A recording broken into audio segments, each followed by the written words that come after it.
नमस्कार, पंजाब केसरी देख रहे हैं आप। मैं हूं आपके साथ शुभता। आज के हमारे महाशिवरात्रि के स्पेशल एपिसोड में हम बात करेंगे कि आपकी जो राशि है उस पर क्या प्रभाव रहने वाला है इस महाशिवरात्रि, और कैसे आप कौन सा उपाय जो है वो अपनाकर, कौन सा उपाय आपके लिए बेहतर रहेगा जिसके चलते भगवान भोलेनाथ की कृपा आप पर बरसे। इन तमाम बातों पर जानकारी देने के लिए हमारे साथ इस वक्त स्टूडियो में एस्ट्रोलॉजर आशु मल्होत्रा जी मौजूद हैं। सर, सबसे पहले बहुत बहुत स्वागत है आपका। और सभी दर्शकों को महाशिवरात्रि का बहुत बहुत शुभकामनाएं। आपको भी सबसे पहले महाशिवरात्रि की ढेर सारी शुभकामनाएं। सबसे पहले मेरा यही सवाल आपसे रहने वाला है, जैसे हमने शुरुआत में अपने दर्शकों को बताया कि महाशिवरात्रि जिसका अगर हम कहें एक बहुत ही महत्वता है, और इसके साथ साथ जो राशियां हैं उन पर क्या प्रभाव रहने वाला है, वो कौन सा ऐसा उपाय करें जिसके चलते उनके लिए जो भगवान भोलेनाथ की कृपा है वो उन पर बरसे। जी शुभदा जी, मैं सबको ये बताना चाहूंगा कि जैसे कि अगर हम शास्त्रों की बात करें तो वर्ष में कुछ दिन ऐसे होते हैं हमारे जिसमें हम कुछ भी छोटा सा उपाय भी करें तो हमारे ऊपर बहुत कृपा बरसती है भगवान शंकर की। जैसे विष्णु जी भी हैं जिनके भी दिन आते हैं, तो ये दिन कल ऐसा ही है महाशिवरात्रि, यानी भगवान शिव का विवाह। तो ये एक ऐसा दिन है जिसमें आप छोटा सा भी उपाय करेंगे तो भगवान शंकर प्रसन्न हो जाएंगे और आपको ऊपर इतनी कृपा बरसाएंगे कि आप अपने दुखों से दूर होंगे, आपके कष्ट खत्म होंगे, रोग खत्म होंगे। तो ऐसे कल कुछ उपाय हम कर सकते हैं जिसकी जानकारी आप सुनता जी आपके एपिसोड में मैं दूंगा दर्शकों को। तो मेरी कोशिश यही रहेगी कि हम अच्छा बताएं और सभी वो करें और इसका लाभ पाए। तो उससे पहले मैं जानकारी देता हूँ कि कल शुभ योग में जैसे ये शिवरात्रि का त्योहार होना है, तो इसमें कैसी कैसी स्थिति बनी हुई है कि अगर बात करूं तो बृहस्पति देव वृषभ राशि में है, मंगल मिथुन राशि में है, शुक्र राहु मीन राशि में है, और चंद्रमा और सूर्य शनि की राशि में है, और सूर्य शनि इकट्ठे हैं। तो आप ये कल देखें, आपको पितरों का भी आशीर्वाद इसी उपाय से मिलेगा। समस्त राशियों को उनके जितने पूर्वज हैं, पितर दोष है, उसमें आपको कमी आएगी। और मैं सभी राशि वालों को एक कॉमन उपाय जरूर बताता हूं कि आप इसके साथ साथ चांदी के बने हुए नाग, उनकी जोड़ा वहां पे अवश्य चढ़ाएं भगवान शंकर को। आपके जीवन में जितने शनि राहु केतु के दोष है, शनि की महादशा, शनि की साढ़े सती, जो भी ढैया वगैरह है आने वाला या चल रहा है, तो आपका यहाँ पे खत्म हो जाएगा। क्योंकि अगर मैं बात करूं, उन्होंने जो नाग गले में धारण कर रखे हैं तो वो शनि राहु केतु ही है। तो आप चांदी के बने हुए जो नाग के जोड़े हैं वो सूर्यमुखी भगवान शंकर को अर्पण करें। आपके ऊपर भगवान शंकर की बहुत कृपा होगी, आपके सभी रोग, शत्रु, कर्ज, समस्याएं खत्म होंगी अगर आप अपने अच्छे भाव से करके आते हो। तो ये अवश्य करें आप। मेष राशि से लेकर मीन राशि तक तमाम इन राशियों के बारे में जानकारी देंगे कि आखिरकार कैसा योग यहाँ पर रहने वाला है। तो शुरुआत कर लेते हैं मेष राशि से। मेष राशि की अगर हम बात करें आशु जी, तो कैसा योग रहने वाला है मेष राशि में? तो मैं शुभता जी मेष राशि की अगर बात करूं तो इस वर्ष के जो राजा मंगल थे, जो मेष राशि के मालिक है, तो ये इस वक्त वो बहुत खराब स्थिति में चल रहे हैं। तो मेष राशि वालों को दिक्कत क्या है? इनको चोट आदि, क्रोध, इनमें इन्होंने रिश्तों को खराब किया, या इनको चोट आदि होके कोई ना कोई चोट लगी, या इनके पैसे खराब हो, या खून संबंधी इनको कोई बीमारी हुई, तो या इनको जीवन में बहुत सी प्रॉब्लम आई इनकी लाइफ में। तो ये क्या कर सकते हैं? अगर आप अनार का जूस एक गिलास ले लें और उसमें नमक ना डलवाएं और भगवान शिवलिंग के ऊपर अर्पण करें, तो आपका मंगल इतना अच्छा हो जाएगा कि आपको बहुत से अच्छे इसके फल मिलने शुरू हो जाएंगे। तो सबसे जरूरी मेष राशि के लिए ये है कि वो भगवान शिव को जो भी चढ़ाएं उसके साथ अनार का जूस अवश्य चढ़ाएं, और लाल रंग के फूल भी आप अर्पण करें भगवान शंकर को। तो आपकी समस्त जो कठिनाइयां हैं उसमें आपको कमी नजर आएगी। और अगर मेष राशि में जैसे मित्रों से या भाइयों से अनबन हो जाती है, उसमें आपको वृद्धि मिलेगी। भूमि में अगर आपको कोई कठिनाई आ रही है, आपके जायदाद में, जमीन जायदाद में, घर में, तो उसमें आपको दूरी होगी, कठिनाई आपकी खत्म होगी। ये अगर आप पुलिस या सेना में हैं, आपको वहां पे दिक्कत आ रही है अपने कार्य में, तो वहां भी आपकी समस्याएं खत्म होंगी। तो मेष राशि के लिए ये उपाय बहुत ही लाभकारी होगा। बिल्कुल। मेष राशि के बाद अब हम आगे बढ़ते हैं वृषभ राशि की ओर। वृषभ राशि के लिए वालों के लिए, जो जातक हैं, उनके लिए कैसा रहने वाला है और उनके लिए क्या उपाय? जी तो इसके बाद मैं वृषभ राशि की बात करूं तो वो सीधा शुक्र देव से जुड़ी हुई है, और शुक्र देव को हमारे ज्योतिष में बैल माना गया है, और भगवान शंकर हमेशा बैल के ऊपर ही विराजमान होते हैं। और शुक्र राशि हमारे कुटुंब की है, यानी हमारे समस्त परिवार की है, हमारे धन की कारक है, यानी इसको धन की तिजोरी माना जाता है वृषभ राशि को। और वर्तमान में आपकी राशि में देव गुरु बृहस्पति गोचर कर रहे हैं, तो आपके लिए भी ये बहुत ही शुभकारी योग होगा कि आप एक छोटा सा उपाय करें और आपका इसको बहुत लाभकारी आपको सिद्ध होगा। आप मीठा दही अवश्य चढ़ाएं भगवान शिव पर, तो ये करना आपके लिए बहुत ही ज्यादा लाभकारी होगा। सफेद चंदन शिवलिंग को अर्पण करें और साथ में मिश्री अर्पण करें, तो आप देखेंगे कि आपके जीवन में मिठास आ गई ये सारी चीजें उनके ऊपर चढ़ाने से, और आपका जीवन दुखों से दूर हुआ। जो कड़वाहट है, जो आपको अपने कुटुंब में या आपके विवाह में या आपके धन आदि में जो भी समस्याएं हैं, आपकी समस्त समस्याएं दूर हो जाएंगी एक ये छोटे से उपाय से। ये वृषभ राशि वाले अवश्य करें। बिल्कुल। वृषभ राशि के बाद बात करते हैं अब मिथुन राशि वालों की, कि मिथुन राशि वालों पर भोलेनाथ की कृपा कैसे बरसेगी, उसके बारे में बताएं। जी, तो मिथुन राशि सीधी सीधी बुध ग्रह से जुड़ी हुई है, और बुध ग्रह जो हमारे दिमाग के कारक है, हमारे रिश्तों में बहन बुआ मासी साली के कारक है, तो ये सीधा सीधा हमारे दिमाग से जुड़े हैं। हमारी बुद्धि से ही कलम चलती है और कलम से ही हम बड़े बड़े कार्य कर पाते हैं। अगर बुद्धि खराब हुई और कलम से कोई भी आपका ऐसा लिख दिया आपने जिससे आपको नुकसान हो सकता है, तो मिथुन राशि वाले इस दिन क्या कर सकते हैं, हरे रंग की मूंग दाल आप चढ़ाएं भगवान शिव पर। ये करने से बहुत अच्छा होगा। पान के पत्ते, छोटी इलायची, ये करना आपके लिए बहुत लाभकारी होगा। आपका बुद्ध इतना प्रबल होगा कि आपके सारे काम बनने शुरू होंगे।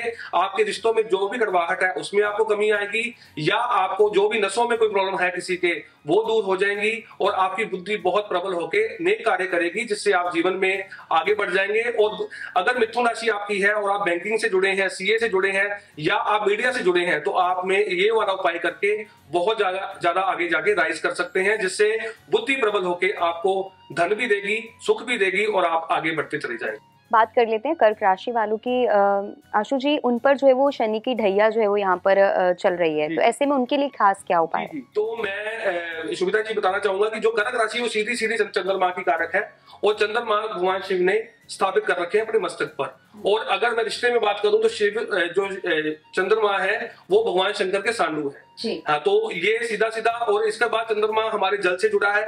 पृथ्वी पे अगर 75% जल है वो हो गया, और हमारी बॉडी में भी 75% जल है, ये इसके कारक है। और हमारे अंदर जो व्हाइट सेल है वो भी सीधे सीधे चंद्रदेव से जुड़े हुए हैं। और हमारे रिश्तों में हमारी माँ है, हमारी नानी है, हमारी दादी है, और हमारी सास है, तो ये चंद्रमा से सीधा सीधा जुड़ा हुआ है।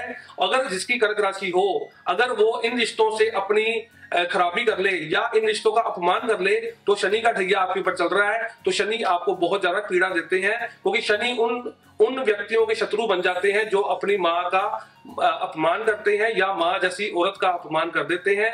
तो कर्क राशि वाले ये भली भांति जानते होंगे कि पिछले 2 वर्षों से आपके ऊपर ये शनि का ढैया चल रहा है, और आप कैसी स्थिति से गुजरे हैं ये आप ही जानते हैं। लेकिन शनि, अगर आप एक छोटा सा उपाय कल करते हैं तो शनि आपके ऊपर मेहरबान होंगे, और आने वाला वर्ष जब आपका 30 मार्च से शुरू होगा, शनि का ढैया खत्म होगा, तो आपके लिए काफी चीजें खुद ब खुद खुल जाएंगी।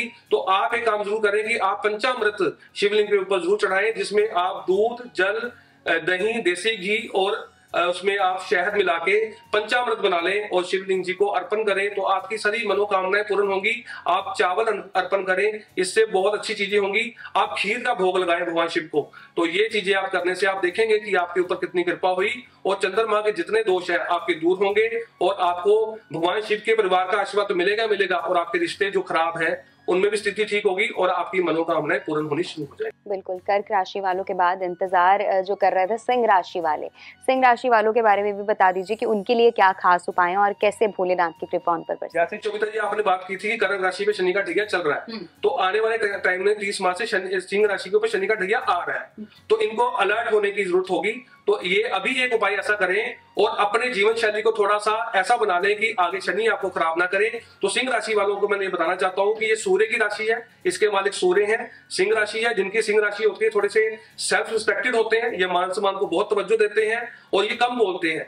तो ये अगर समाज में कुछ सूर्य को अच्छा रख के अच्छे कार्य करें तो आपको बहुत ज्यादा अच्छा लाभ मिल सकता है। और 30 मार्च के ऊपर शनि का ढैया आपके ऊपर होगा, यानी शनि की दृष्टि सीधे सीधे आपके ऊपर होगी। लेकिन 18 मई से केतु भी आपकी राशि में आकर आपके झंडे को गाड़ेंगे, आगे बढ़ाएंगे। लेकिन अगर आप धर्म विरोधी नहीं है तो आपके लिए सबसे अच्छा उपाय क्या होगा, आप गन्ने का रस चढ़ाएं शिवलिंग के ऊपर बिना नमक के। तो ये चीजें करने आपके लिए बेहद अच्छी होंगी। आप गुड़ भी चढ़ा सकते हैं, ये करना आपके लिए बेहद अच्छा होगा। आप गेहूं चढ़ाएं शिवलिंग के ऊपर, ये करना आपके लिए बहुत लाभकारी होगा। और अपने लाइफ को नियम से बांधे, धर्म से चलें, सूर्य को अर्घ दें सुबह उठ के, ये भी करना बहुत अच्छा होगा आपके लिए। और भगवान शिव को ये जो 3 चीजें आप अर्पण करेंगे तो ये करना आपके लिए लाभकारी होगा। और हमारे शास्त्रों में लिखा हुआ है कि कभी भी हम आलसी ना बने, तो आपके लिए भी खास ये हयात है कि आप आलसी ना बने, इस चीज का आप ध्यान रखें, तो आपको भी बहुत ज्यादा कृपा मिलेगी भगवान शंकर की। बिल्कुल। बात कर लेते हैं अब कन्या राशि वालों की, कि आखिरकार कन्या राशि के जो जातक हैं उनके लिए इस जो महाशिवरात्रि है, उनके लिए क्या जो वो उपाय करें जिसके चलते भोलेनाथ की कृपा उन पर बरसे। कन्या राशि, शोभिता जी, कन्या राशि में सीधा सीधा भगवान शंकर से बुध राशि से जुड़ी हुई है। ये भी बुध की ही कारक है राशि।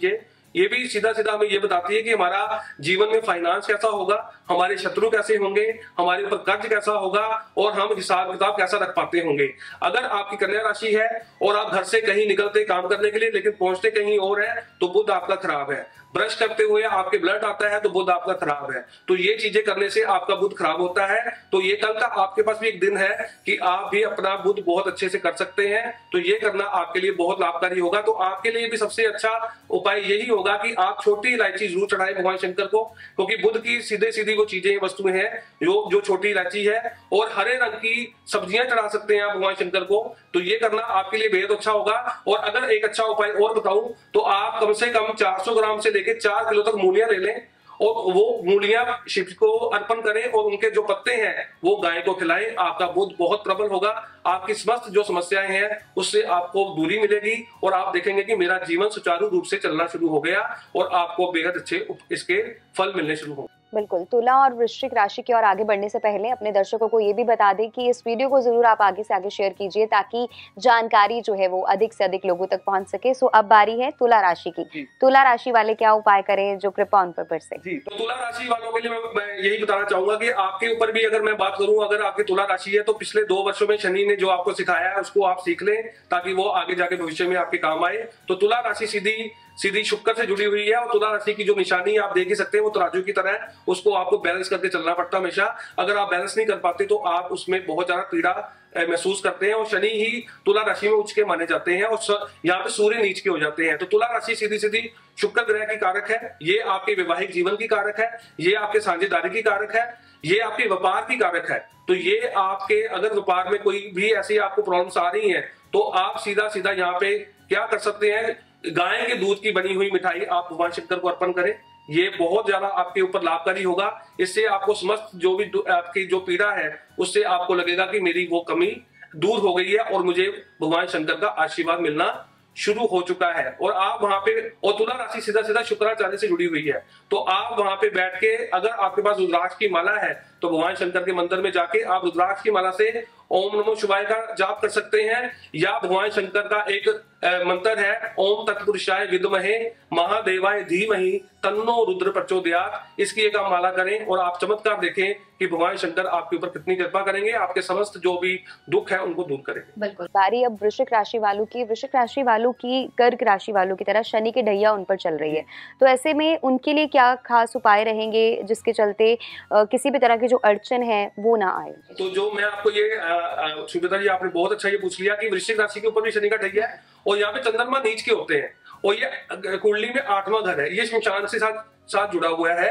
तो आप भगवान शंकर को शहद तो अर्पण करेंगे, आपके लिए बहुत ज्यादा अच्छा होगा। तो आप गाजर का हलवा अगर उनको अर्पण कर दें तो बेहद अच्छा होगा। और अगर आप जाके कल के दिन जो शिवरात्रि का दिन है, अगर शमशान घाट के अंदर जो शंकर का मंदिर हो वहां माथा टेक दें और साथ में वहां का पानी पिए तो आपके लिए तो बहुत ही आने वाला टाइम बहुत अच्छा होगा और आपके समस्त जो भी कष्ट है उससे आपको मुक्ति मिलेगी और आपको आनंद आएगा। बिल्कुल। बढ़ते हैं धनु राशि की ओर। धनु राशि वालों के लिए क्या उपाय है। जी, तो धनु राशि भी सीधा सीधा बृहस्पति से जुड़ी हुई है और धनु राशि पर भी 30 मार्च से ढैया आने वाला है। और धनु राशि सीधी सीधी देवगुरु बृहस्पति की राशि है और देवगुरु बृहस्पति 14 मई से आपकी ही राशि को देके अमृत वर्षा करेंगे। लेकिन धनु राशि की एक आदत होती है कि ये किसी के नीचे दब के काम नहीं कर सकते, थोड़ा जिद्दी स्वभाव के हो जाते हैं। तो आपके लिए ये मैं आपको बताना चाहता हूँ, जिद को छोड़ के अगर आप धर्म के रास्ते से जुड़ जाए तो आपके लिए बहुत ही अच्छा होगा। तो यह आप कल भगवान शंकर को पीला चंदन चढ़ाएं और साथ में चने की दाल अर्पण करें और आपको देखेंगे कि आपके जीवन में कितनी ही खुशियां आनी शुरू हो गई और आपके समस्त जो भी कष्ट है उसमें कमी आएगी। और आप की जो राशि है वो 9वें भाव की मालिक है जो पितरों से जुड़ी हुई है। तो पितरों के प्रति भी आप अपने मन में भाव रखें तो इससे आपको जल्दी मुक्ति मिलेगी। बिल्कुल, अब बारी मकर, कुंभ और मीन राशि की। बता दें आपको सबसे पहले कि इन तीनों राशियों पर शनि की साढ़े सती जो है वो चल रही है। ऐसे में बिना किसी ऑब्स्टेकल, बिना किसी अड़चन के साथ ये राशि के जो जातक हैं कैसे आगे बढ़े और उनके लिए उनके जीवन को और सरल तरीके से आगे बढ़ाने के लिए क्या उपाय हैं, खासतौर पर महाशिवरात्रि पर क्या योग बन रहे हैं, इन 3 राशि के बारे में सबसे पहले बात कर लेते हैं मकर राशि। जी जी, तो मकर राशि में सीधा-सीधा शोभिता जी, जैसे शनि की साढ़े सती चली रही है, तो ये इनका अंतिम चरण ही है। 30 मार्च से इनके ऊपर शनि की साढ़े सती खत्म होके मेष पे आ जाएगी। तो जब भी शनि की साढ़े सती आती है तो उनको जो न्याय प्रिय बनाया है वो भगवान शंकर ने ही बनाया है इनको, तो ये न्याय के देवता हैं। तो ये अपनी शनि की साढ़े सती में हमारे सामने चट्टान की तरह खड़े हो जाते हैं और हमें कहते हैं अचीव कर लो मुझे। जो अचीव करेगा वो ही इनको ऊपर जाके राजा बनेगा, जो अचीव नहीं कर पाएगा वो नीचे गिर के नुकसान पाएगा। तो शनि हमें सिखाने आते हैं। तो आपको मकर राशि को बहुत सिखाया है, तो आपके लिए काले तिल चढ़ाना शिव शंकर को बहुत ज्यादा अच्छे होंगे, ये करना बेहद अच्छी होंगी। और गुड़ की बनी हुई आप अगर गच्चक वगैरह भी आदि उनको अर्पण करें, ये करना आपके लिए बहुत अच्छा होगा। तो आप देखेंगे। और शमी के पत्ते आप अर्पण कर सकते हैं मकर राशि वाले। शमी के पत्ते चढ़ाने से आपको बेहद अच्छे रिजल्ट मिलेंगे। और साथ में सफेद चंदन चढ़ाएं, ये करने से मकर राशि को आने वाले समय में बहुत लाभ होने वाला है। और मकर राशि की जो आने वाली की साल की प्रेडिक्शन है मेरी, वो आप जमीन जायदाद के मालिक बनेंगे, आपके कार्य बहुत बढ़ने वाले हैं, क्योंकि शनि ने आपको वो सिखा दिया है कि जो आप आगे बढ़ेंगे जरूर। तो मकर राशि के लिए ये उपाय स्पेशल। बिल्कुल, कुंभ राशि के बारे में। जी, कुंभ राशि सीधा सीधा जुड़ी हुई है भगवान शनिदेव से जुड़ी हुई है। और ये शनि जो है भगवान शंकर के शिष्य हैं। कुंभ राशि पैसों का पहाड़ है। और अगर मैं बताना चाहता हूं आपकी कुंभ राशि है और आप पिछले कुछ वर्षों से मांसाहारी हैं, तो फिर आपको नुकसान जरूर होगा। तो ये आप बिल्कुल बंद कर दें, ये करना आपके लिए अच्छा नहीं होगा। तो ये करना आपके लिए ठीक नहीं है। तो आप भगवान शंकर को सरसों का तेल अर्पण करें। तो ये करने से आपके समस्त रोग दूर होंगे, कष्ट दूर होंगे, आपको आय में जो भी दिखते हैं वो खत्म हो जाएंगी। तो आप देखेंगे कि मैं आगे बढ़ता चला गया।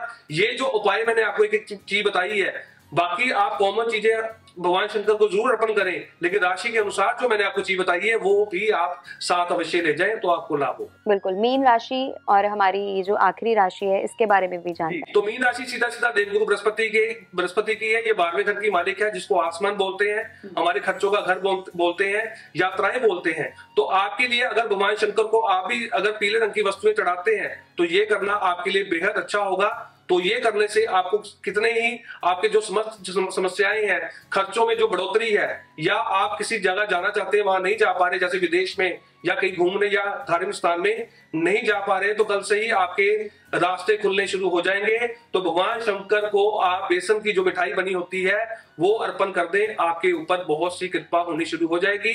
ये करने से आपको लगेगा कि मेरे सारे दुख दूर हुए। बहुत बहुत शुक्रिया आशु जी जानकारी देने के लिए। तो हमारे महाशिवरात्रि के इस विशेष एपिसोड में हमने आपको कॉमन उपाय के साथ साथ जो तमाम राशि हैं वो उनके जो जातक हैं वो क्या उपाय करें जिसके चलते भगवान भोलेनाथ की कृपा आप पर बरसे। तो उम्मीद है आप सभी के लिए ये इन्फॉर्मेटिव रहा होगा वीडियो। ऐसे और तमाम वीडियोस के लिए आप बने रहिए पंजाब केसरी के साथ।